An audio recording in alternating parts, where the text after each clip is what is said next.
अभी तक मैं देख रहा हूं जहां इतनी गर्मी है और लोगों से भरा हुआ मैदान हमें दिखाई दे रहा है चारों तरफ। ये जो जोश और उत्साह ये बता रहा है कि इस बार बदायूं की जनता ने मन बना लिया है। न केवल जिताने का काम आप लोग करेंगे बल्कि आदित्य यादव को रिकॉर्ड मतों से यहाँ जिता करके भेजेंगे।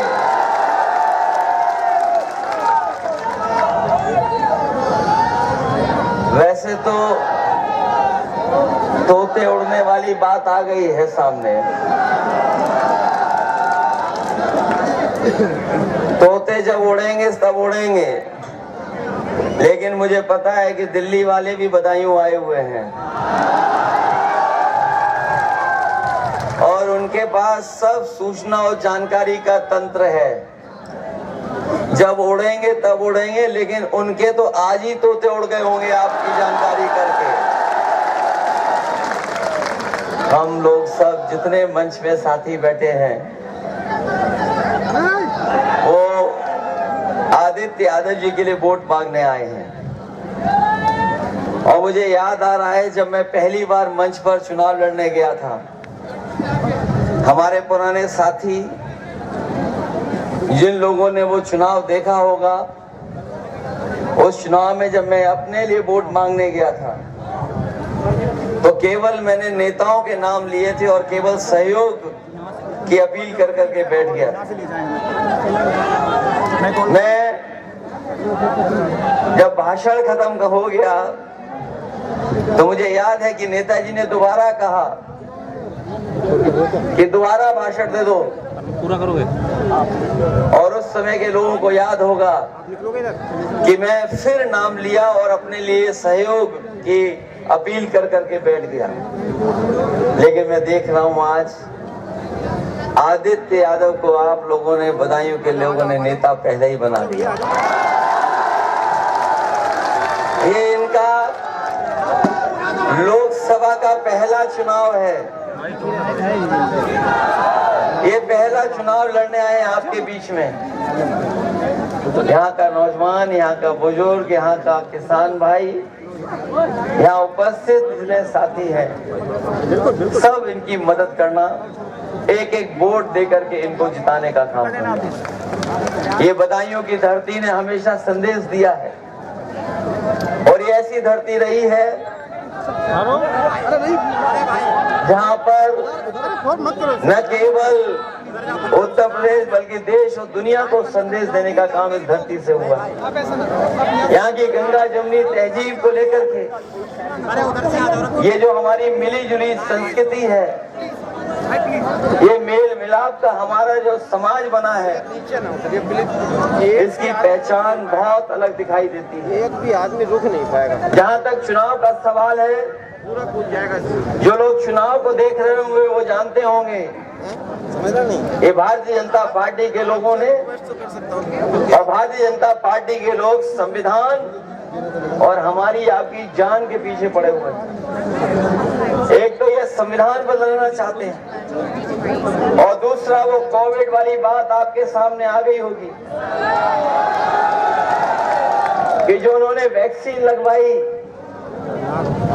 और सबसे कहा कि सब वैक्सीन लगवा लो, सबने लगवाई, लेकिन शायद हमारे जैसे कुछ साथी होंगे जिन्होंने नहीं लगवाई होगी। लेकिन सोचो, जिन्होंने वैक्सीन लगवा ली होगी वो जब सर्टिफिकेट देखते होंगे तो क्या गुजरता होगा उन पर। और अब तो जिन्होंने वैक्सीन लगवाई और जो सर्टिफिकेट देखते होंगे वो लोग भी इस बार निकल पड़ेंगे भारतीय जनता पार्टी के खिलाफ मतदान करने के लिए, क्योंकि ये तो आपदा में अवसर ढूंढ रहे थे। याद है कि नहीं याद है? ये भारतीय जनता पार्टी के लोग कहते थे आपदा में अवसर होता है, और जो उन्होंने इलेक्टोरल बॉन्ड की वसूली की है, शायद दुनिया में भी कोई ऐसा राजनीतिक दल नहीं रहा होगा जिसने इतने बड़े पैमाने पर वसूली की होगी। बड़े बड़े उद्योगपति, बड़े बड़े कारोबारियों से तो ले लिया पैसा इन्होंने, ईडी, सीबीआई, इनकम टैक्स का डर दिखा करके। लेकिन जो लंबी सूची आई है उसमें पता लगा है कि जिन कंपनियों ने वैक्सीन दी थी उन लोगों से भी इन्होंने चंदा वसूल लिया। तो न केवल संविधान को खतरा इनकी सरकार से, बल्कि इनके फैसलों से जान को भी खतरा है। और पिछले 10 साल में जितनी भी इन्होंने बातें की है सब झूठी बातें, और वादे भी झूठे निकले इनके। हमारे किसान भाई होंगे, याद होगा उनको, यही दिल्ली वाले आते थे और कहते थे हम किसानों की आय दोगुनी कर देंगे, और किसानों ने मेहनत की, किसानों ने तैयार हो गई अपनी फसल। जो आज के समय में लागत है वो लागत बढ़ गई। लेकिन बताओ, यहाँ तो सब किसान और किसान से परिवार के जुड़े लोग हैं। अगर किसी की भी आय दोगुनी हो गई हो तो बता दो। जब आय दोगुनी नहीं हुई, और बीच में आपको याद होगा, आपको इन लोगों ने काले कानून लाने का काम किया।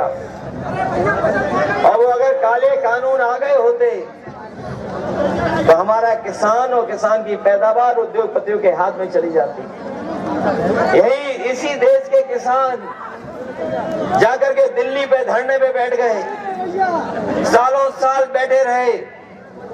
लेकिन जब चुनाव होने लगा कि वो चुनाव उनका हार जाएंगे या डगमगा जाएगा चुनाव, उन्होंने तीनों काले कानून वापस ले लिए। कानून वापस लेकर के ये फैसला नहीं लिया कि एमएसपी मिलेगी। हम अपने किसान भाइयों को आज कहना चाहते हैं, जो लोग ये नारा दे रहे हैं विकसित भारत बनेगा, हमारा देश विश्व गुरु बनेगा, हम बीजेपी के लोगों से कहना चाहते हैं, जिस दिन हमारे किसानों को जो कानूनी अधिकार है एमएसपी का, जिस दिन सरकार दे देगी, उसी दिन हमारा किसान तो खुशहाल होगा ही होगा, हमारा देश भी विकसित देश बनने की राह पे चल देगा।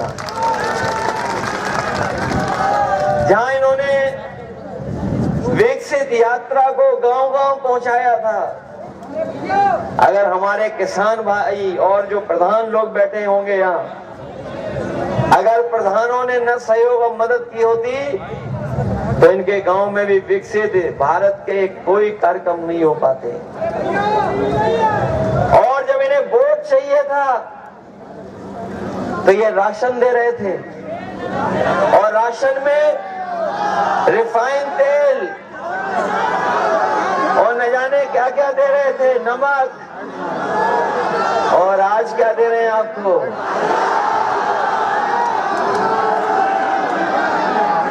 आज आपको क्या मिल रहा है? ये बीजेपी के लोग सोच रहे हैं कि इसको खा करके स्वस्थ हो जाएंगे। बताओ, राशन, और बीजेपी के लोग कहते हैं कि हमने 80 करोड़ को राशन बंटवा दिया, और दूसरी तरफ कह रहे हैं कि हम गरीबी रेखा से लोगों को बाहर निकाल रहे हैं। हम अपने गरीब लोगों को कहना चाहते हैं, जिस तरीके से संपन्न लोग आजकल पैकेट का आटा खा रहे हैं, हमारे किसानों को कीमत नहीं मिल रही है। लेकिन जो संपन्न लोग हैं वो हमारे ही गेहूं के उद्योगपति ले लेते हैं और पैकेट में आटा का कारोबार कर रहे हैं। वो पौष्टिक भी है, स्वादिष्ट भी है। जहां हम लोग राशन भी देंगे, गुणवत्ता के साथ राशन भी देंगे, वहीं समाजवादी पार्टी ने ये तय किया है कि अपने गरीबों को पौष्टिक आटा के साथ साथ डाटा फ्री भी देने का काम करेंगे। जहाँ आटा स्वादिष्ट और पौष्टिक मिलेगा, स्वाद बेहतर होगा, वहीं आजकल बहुत सी चीजें डाटा के माध्यम से हम लोगों की हल हो रही हैं। बिना डाटा के तो आजकल कुछ चल ही नहीं पा रहा है। जब ये कंपनियां फोन दे रही थी तो उस समय सब कुछ फ्री था।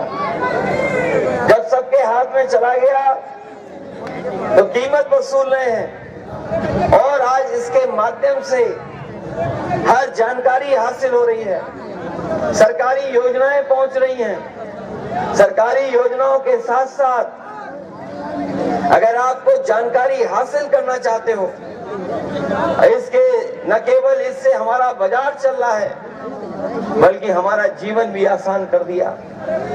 इसलिए समाजवादियों ने कहा है कि स्वादिष्ट और गुणवत्ता के साथ पौष्टिक आटा तो देंगे ही देंगे, लेकिन अपने लोगों को डाटा देने का भी काम करेंगे। जहां किसान भाई कर्ज में डूब रहे हैं और बीजेपी की सरकार में, पिछले 10 साल की सरकार में 1 लाख किसानों ने आत्महत्या की है। ये बीजेपी वाले बताएं कि उन्होंने 10 साल में उद्योगपतियों का साथ दिया कि किसानों का साथ दिया? अगर उन्होंने किसानों का साथ दिया होता तो 1 लाख किसान को आत्महत्या नहीं करनी पड़ती। जब कर्ज माफी की बात आई तो इन्होंने हमारे किसानों का कर्ज माफ नहीं किया, बड़े बड़े उद्योगपतियों का कर्ज माफ किया, बड़े बड़े जो कारोबारी हैं उनका कर्ज माफ किया, जो इनके खासम खास लोग थे उनका कर्ज माफ किया।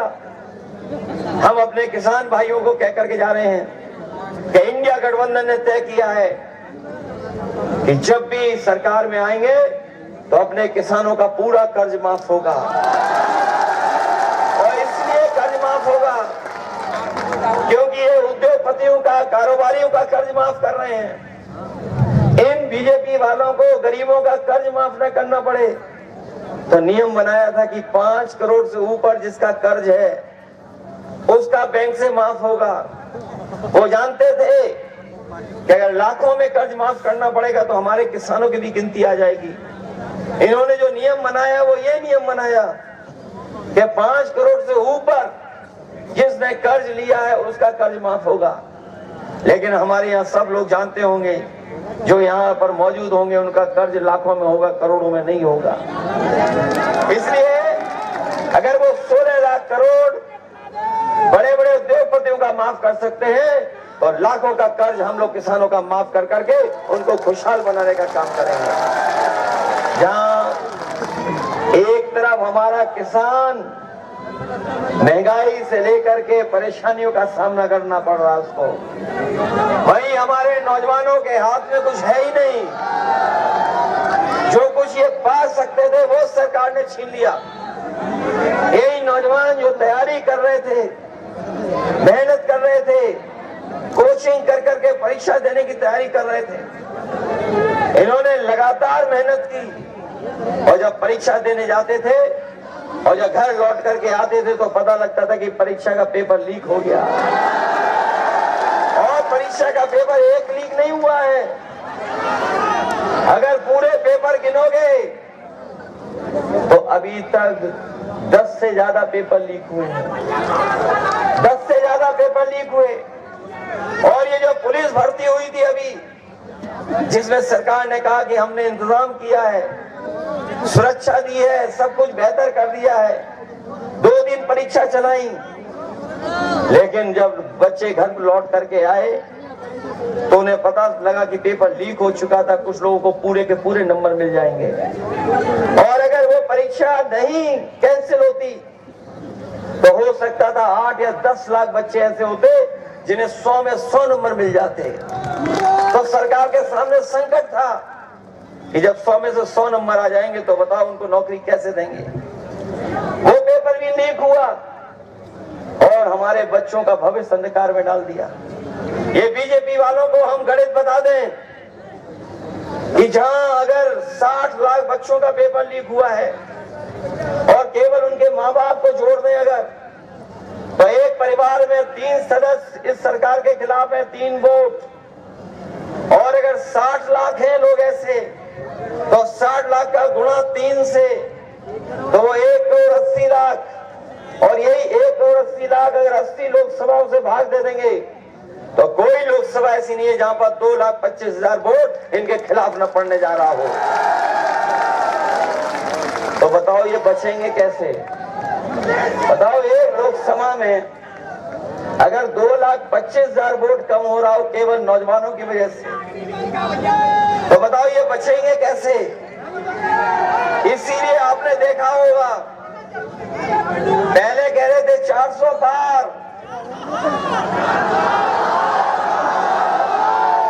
अब हार रहे 400 हार। उनको यही सुनाई दे रहा है। उनके भाषण बदल गए भाषण के नहीं बदल गए। उनके भाषणों में हार के रुझान आने लगे हैं। हार का रुझान आ गया उनके भाषणों में। और कई लोग तो ऐसे हैं बड़े, दिल्ली वाले तो दिल्ली वाले, लेकिन लखनऊ वाले तो चाचा जी को याद करते हैं। जब वो परेशानी में फंस जाते हैं, जब उन्हें कुछ समझ में नहीं आता है, हमने तो और आपने देखा होगा विधानसभा में उनके उल्टे पुल्टे जवाब आपने सुने होंगे। एक बार ये आरोप लगा रहे थे सदन में कि 46 में 56 एसडीएम यादव हो गए। हम लोग खड़े होकर के पूछे कि बताओ मुख्यमंत्री जी वो 46 में 56 वाली सूची कहाँ है? उस दिन से लेकर के आज तक बताओ वो सूची क्या जारी की इन्होंने? क्या जारी कर पाए वो? और फिर कहाँ चले जाते हैं वो? फिर वो चाचा को ढूंढते हैं। उनका आपने वो योगा वाला भी देख लिया होगा। कहते थे 4 बजे सो के उठ जाते हैं। जो व्यक्ति 4 बजे सो के उठता हो, योगा नहीं आता होगा। और जब योगा करने के लिए कैमरा टीवी लगाओ तो बताओ एक टांग पे नहीं खड़ा हो पाता हो। और किसने कहा था कि एक टांग पे खड़े हो?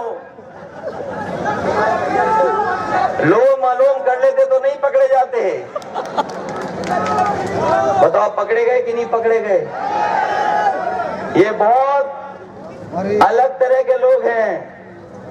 अब इनकी नजर संविधान पर पड़ी है, संविधान को बदलने की। लेकिन जनता ने भी मन बना लिया है कि जो संविधान बदलने की बात करेंगे उन्हें वो सरकार से बदल देंगे।